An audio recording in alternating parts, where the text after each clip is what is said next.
ආයිබෝවන් අස්සන්න YouTube channel එකට ඔයාලා හැමෝම අදත් ආදරෙන් පිළිගන්නවා. ඉතින් මේ අවුරුද්ද ඉතා ඉහළ අඹ ඵලදාවක් තියෙන අවුරුද්දක්. හැබැයි අඹ ඵලදාව ලොකුවට තිබුණට අපිට කෑමට ගන්න පුළුවන් අඹ ගෙඩියක් හොයාගන්න හරි අමාරුයි. මොකද ගොඩක් වෙලාවට අපි අඹ ගෙඩියක් කපලා බැලුවොත් ඕකේ පණුව ඉන්නවා. එහෙම නැත්නම් නැට්ට ළඟ කළු වෙලා.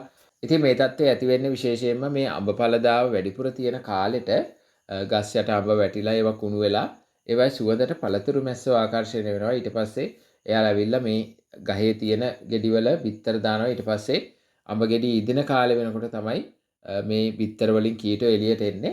ඒ වගේම දැන් අඹ ගෙඩියේ නැට්ට වටේ කළු වෙන්නේ නම් ඇත්තටම මේ අඹ ගෙඩියේ කිරි මේ නැට්ට ළඟ තැන්පත් වීම නිසා විශේෂයෙන්ම මේ தත්ත්වය වැඩිපුරම අපිට දකින්න ලැබෙන්නේ කර්ත කොළඹන් අඹවල. මොකද කර්ත කොළඹන් අඹවල සාමාන්‍යයෙන් කිරි ගතිය ගොඩක් වැඩි.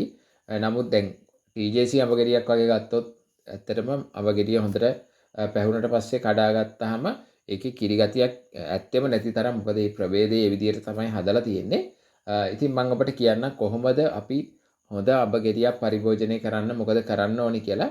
දැන් විශේෂයෙන්ම අපිට පුළුවන්කම තියෙනවා නම් අඹ ගෙඩිය හොඳට පැහුනට පස්සේ ඔබ මේ දකින්න විදියට සාමාන්‍ය අඹ ගෙඩිය කඩා ගනිද්දී නැට්ට ටිකක් දිගට තියෙන්න කඩා ගන්න පුළුවන් නම් අඹ ගෙඩිය හොඳට පැහුනට පස්සේ මේ නැට්ට ළඟ කිරි තැන්පත් වෙන එක අපිට වළක්වා ගන්න පුළුවන්.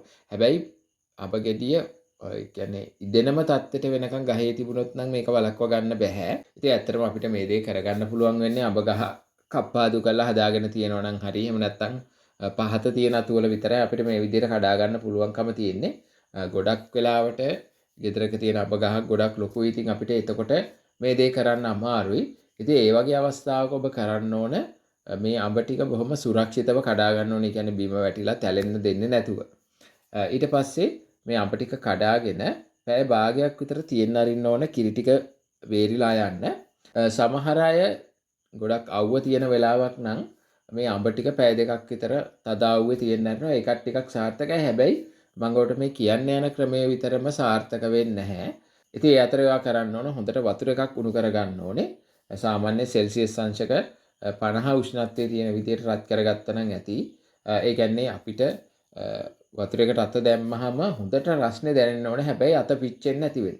ඉතින් මම නම් කරන්නේ ඇත්තටම හොඳට වතුර එකක් නටන්නම රත් කරගෙන ඒකට ඇල් වතුර ටිකක් කලවම් කරලා අවශ්‍ය ප්‍රමාණයට හදා ගන්නවා. ඊට පස්සේ මේ අඹ ටික අපි හිමීට මේකට දා ගන්න ඕනේ.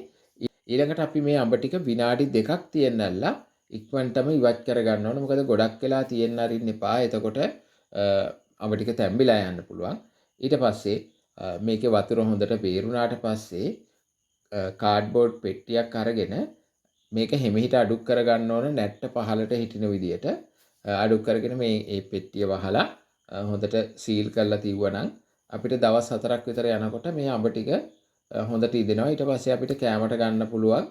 කිසිම ප්‍රශ්නයක් නැහැ. මොකද දැන් අපි මේක උණු වතුරේ දැම්මට පස්සේ අර පළතුරු මැස්සා හානි කරලා තියෙනවා. ඒ කියන්නේ පළතුරු මැස්සා විතර දාලා තියෙනවා නම් ඒව පවා විනාශ වෙලා යනවා මේ උෂ්ණත්වයට. බලන්න මෙන්න මේ කර්ත කොළඹන් ගෙඩි දෙක මම ටිකක් නැට්ට දිගට හිටින්න කපලා තියාගත්තා. ඉතින් ඒක නිසා මේකේ නැට්ට ළඟ කළු වීමක් සිද්ධ වෙලා නැහැ. ඉතින් ඔබටත් පුළුවන් මේ විදිහට හොඳ රසවත් අඹ ගෙඩියක් පරිභෝජනය කරන්න.